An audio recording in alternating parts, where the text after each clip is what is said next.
this is Mitzi, and I'm the owner and lead wedding planner at Bride on a Budget Events in San Antonio, Texas. If you guys want to learn more about what are the top 7 questions that you must ask every single wedding vendor before you book them, please keep watching. If you have not already done so, make sure that you follow us on Facebook, Instagram, and visit our website for more information.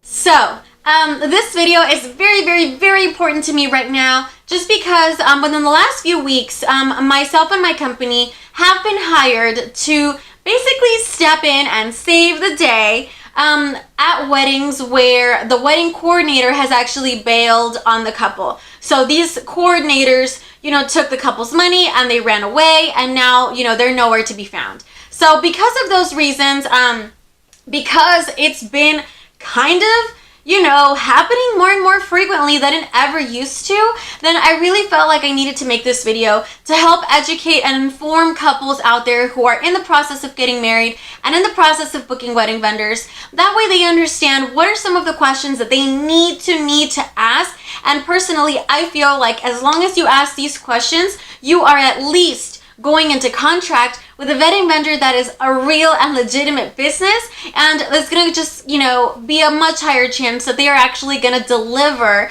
what you're expecting to get from them. So without further ado, let's go ahead and get started on the 7 questions that you must ask every single wedding vendor before you book them. Alright guys, so the first question, number 1, numero uno, that you have to ask every single wedding vendor before, you even consider paying any money, anything like that, is make sure that you ask them if they have a contract. Ask the question, do you have a contract? Do you have an agreement? Any legitimate wedding business, at least, in the United States, is going to have some sort of contract or agreement that you have to sign and they have to sign.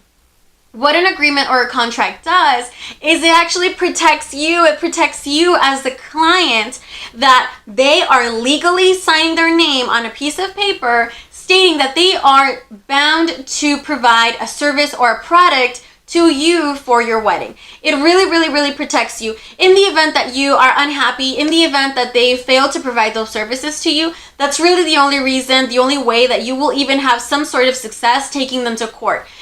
Verbal agreements, emails saying, oh yeah, we agreed to book you for your services. Things like that don't count as contracts. Sometimes I have seen vendors that they just send you an invoice and you pay it and that's the contract, or they send you an invoice and you sign it and that's the contract. No. Make sure that there is a sheet of paper or an electronic copy of the contract like I have that you can actually read over and sign. Make sure that they have that. If the vendor tells you anything else other than yes, we do have a contract, then you need to professionally and politely walk away from that vendor. Because without a contract in place, there is really no guarantee that they are going to follow through with what they're saying they're going to do for you. So make sure, number 1 question, do you have a contract? Alright guys, number 2 question that you should always ask every single wedding vendor is, do you have a website? Where can I find you online? Today's day and age, everybody, does wedding research on their phone, on their computer, on their tablet. It's kind of unheard of now that legitimate, real wedding vendors, wedding businesses are just going to conduct, their services, go through life without actually having a wedding website. It's very easy to have one. I pay a lot of money for mine, but GoDaddy, you can do them for $10. It's really inexpensive to have one. What a website shows to me, if I were a client, is it shows that business is professional. It shows that they care about the image of their business. It shows that they care about having a presence online where you can find them, where you can reach them, where you can see their email, their phone number, their address, their contact information. It really shows, it's kind of like a first impression of a business. Before you even talk to them, before you even meet them, you probably go check out their website. So definitely be very cautious about vendors who do not have websites. Now, I will make note, there are a few, very, very few businesses in the wedding industry that don't have websites. And that's just because, they've been performing that service for decades and they're just old school and they haven't gone with the program, and that's okay. But most wedding vendors nowadays are going to have a wedding website. Some businesses that don't have websites, for example, are like musicians, like musical groups, things like that. They usually don't have websites, but photographers, DJs, wedding planners and coordinators, cake bakers, for sure will have a website. So definitely be very careful about a business that doesn't have one. There's lots, believe me, there's a ton of wedding coordinators that only have an Instagram or only have a Facebook page, and they don't have anything else, like no sort of website, no office, nothing. Those are the people who are taking my now client's money and running away. So be very careful of that. Now, number three question that you should ask every single wedding vendor is, do you have business insurance? Now, I don't know if you guys at home are familiar that businesses are required to have insurance, but we are. Any legitimate, legally operating business is going to have business insurance. That's to protect us, to protect our staff, to protect us against accidents, against anything that could possibly happen at an event. We have to have a business insurance to protect us and to protect the people around us as well. Somebody has to be liable. So make sure that you ask that question to your wedding vendors. If you have a wedding vendor tell you, no, we don't have one, or if they start kind of giving you the runaround, like, oh, well, that information's confidential, we can't provide that for you. No. Don't let anybody tell you that. Any wedding vendor that does have business insurance is going to provide a copy of, proof of that willingly, no problems. A quick story, we recently came across a situation where we worked at a wedding venue out in the hill country that the venue, I'm sure because they've had stuff happen, they've had situations happen, now they require every single wedding vendor that is going to work at their venue, we as vendors have to provide copies of our insurance policy. We have to show proof of insurance. Well, it just so happens that through that, we found out that this couple's wedding catering company, the company that's gonna make the food, serve the food, buy the alcohol, serve the alcohol, they didn't have business insurance. They didn't have the right paperwork to even sell alcohol. If you're gonna sell alcohol in the state of Texas, you best bet you better have insurance. You best bet you better have insurance. And this catering company had nothing. They were just cooking food, serving alcohol, they've been doing this for years and they've gotten lucky because nothing's happened. But, that is how we found out. That caterer, they weren't able to provide the service to this couple. This couple had already paid over $2,000 to this catering company and they had to lose that money. So make sure that every single wedding vendor that you are considering and hiring has business insurance. Make sure that you ask for proof of it. That way you make sure that they're not lying to you. Some vendors are gonna get upset, but any real legitimate, real business is not gonna give you a hard time about it. So if somebody is, then that should be a big red flag, a big warning sign shining in front of you that you should probably walk away from this vendor because they are not operating in the manner they should. So make sure that you ask your wedding vendors, do you have business insurance? All right, guys, now we move on to the number four question. Number four question that you should ask every single one of your wedding vendors before you even decide on booking them, moving forward with them for your event is, you need to ask them, where can I find you on social media? What are your social media profiles? Let me see them on my phone right now. You need to ask that question. The reason why is because social media is the cheapest, easiest, quickest way for us as wedding vendors to show what we're up to, what our activity looks like, what our business practices look like, and just, what we're doing. If a wedding vendor doesn't have any sort of social media platforms, that I think is really, really sketchy because we're in 2019. Everybody has a Facebook, everybody has an Instagram, whether you're active on it or not. That's a big way that couples now are finding vendors. They're finding them through social media. So make sure that any wedding vendor that you think you are, about to hire, make sure that you check out their social media profiles. Just because you may find lots of good stuff and you may find lots of bad stuff. So make sure that you check them out. Now guys, number 5 questions. We're getting close to the end. Number 5 question that all couples should ask every single one of their wedding vendors is, how or in what ways do you accept payment? Now, the wedding industry, most of the time, except for these last minute couples that I've been getting, but most of the time, I get booked months in advance, sometimes over a year in advance. So, you know, I have to show proof, I have to keep a record of when my couples are making payments. So I offer debit card transactions, credit card transactions. We have a PayPal business account. We have a Venmo business account. You know, we accept checks. We can do a variety of different things as far as accepting payments.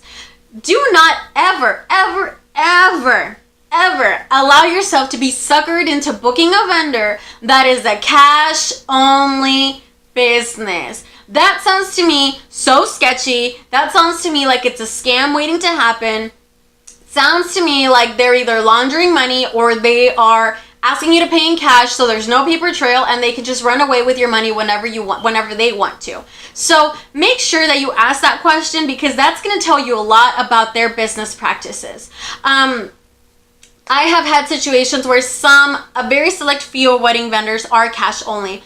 For example, musicians, mariachis, things like that. It's very common for them to be cash only, because it's like, you know, they're into music and they're artsy and they're only there for 30 minutes or for an hour. I get it. But somebody that you're going to hire 12 months in advance, like a wedding planner, somebody that you're going to hire 10 months in advance, like a DJ or a photographer, you don't pay them, you know, all that money in cash. I mean, you need to make sure that they allow you to pay in a variety of different ways that are going to show proof, that are going to show record of all the transactions that you're making, because that is going to be a big way that you can protect yourself against someone just taking the money and running away. So make sure that you ask that question, make sure that you get a satisfactory answer out of them, and if they say, oh, we're a cash only business, you need to run away.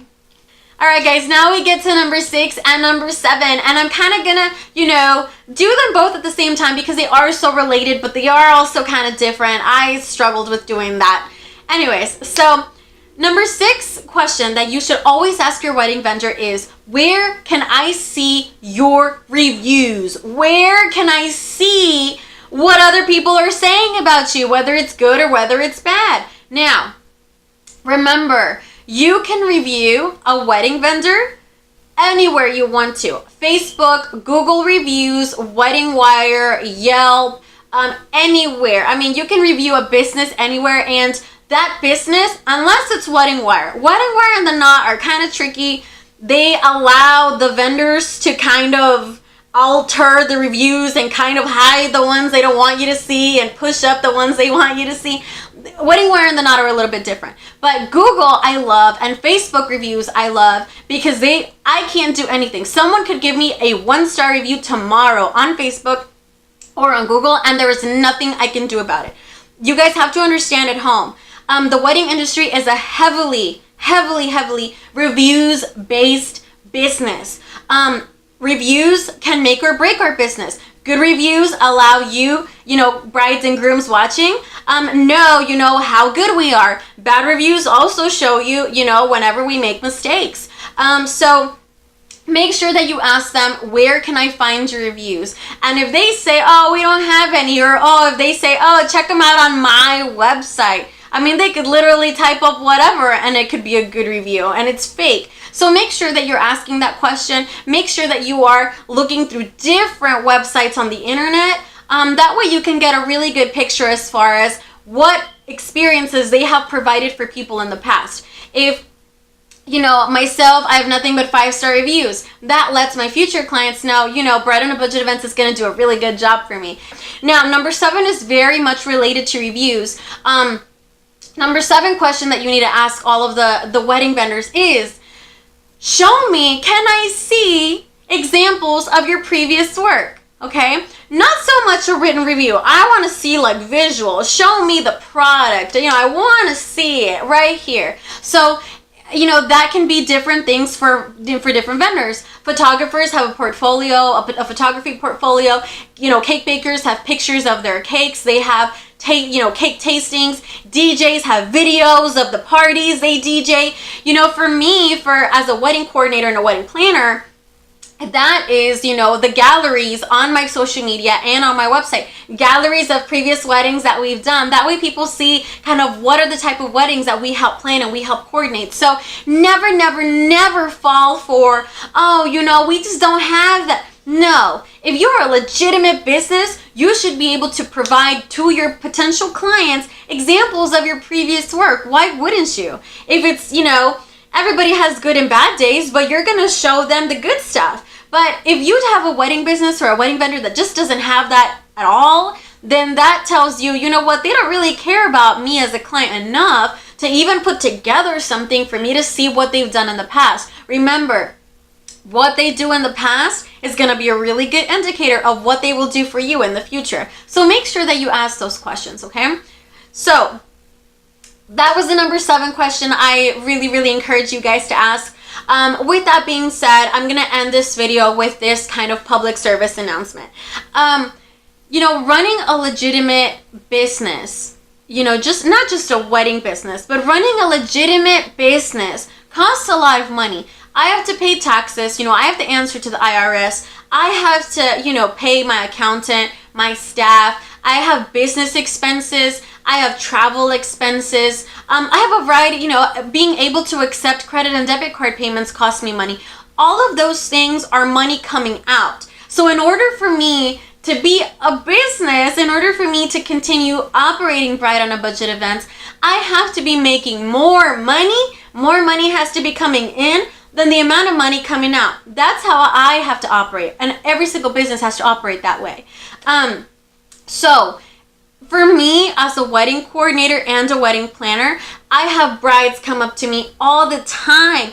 Mitzi, you're charging me $1,500, and I found a girl on Facebook, and she's got a website, and she's charging me $500. There's no way in this area, in the San Antonio and the Austin and the Hill Country areas, that you're gonna get a real day of wedding coordinator for $500. You can get somebody that says they're a coordinator, and that's what you're gonna get, a coordinator who may or may not show up to your wedding day, or who may or may not know what they're doing. So make sure that you are asking all these questions, that you weed out the bad vendors and you hire legitimate vendors, because that's the only way you can safeguard yourself and have a stress-free wedding day. So the reason why I'm talking about the differences in pricing and why I'm talking about money is just because being a legitimate business costs money. So you have to ask all these questions, but you also have to understand that the businesses, the wedding vendors that are gonna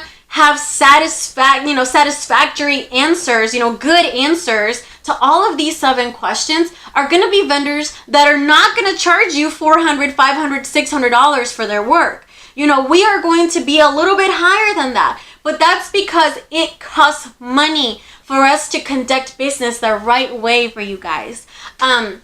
Any business that isn't doing everything that a real business is supposed to do, can charge $500 because they don't have a website, because they're probably not filing taxes, because coordinators, there's coordinators out there who do weddings for 200, 250 people by themselves. Like, they don't even have an assistant, so they have no staff to pay. That's why they're charging $500. So definitely, understand that it's, businesses aren't just looking to, overcharge you. They're not looking to exploit you and take your money. There is a cost to working with quality businesses. And this is why. So with that being said, I hope that you guys, keep these 7 questions in mind. I hope that every single time you talk to any single wedding vendor, that you ask them all these questions, and that you take your notes and do your due research, because I promise you, there's people out there that are just looking to take your money. I've been working with several of these brides within the last few weeks, and trust me, it's not a good feeling. It's not a good feeling that they've paid somebody else and somebody ran away with their money, and now they're having to spend more money now to hire a real, a legitimate person to do the job. So stay alert, guys. Ask the right questions. If you guys have any questions, comments, concerns about anything you've seen today, or any questions about wedding planning or weddings at all, please feel free to contact me. My name is Mitzi. I'm the owner and lead wedding planner at Bride on a Budget Events in San Antonio, Texas. Please visit us on our website, bbsanantonioweddingplanners.com. Also, check us out on Facebook at Bride on a Budget Events. We also have an Instagram page that we work on really, really hard. The Instagram handle is at Bride on a Budget Events as well. And also make sure that you call us if you want to. Reach me, the owner, directly at 210-954-4552, or email me as well directly at brideonabudgetsa@gmail.com. Thank you guys so much for watching. I appreciate you guys so much. Like and share this video, and I'll see you guys next time.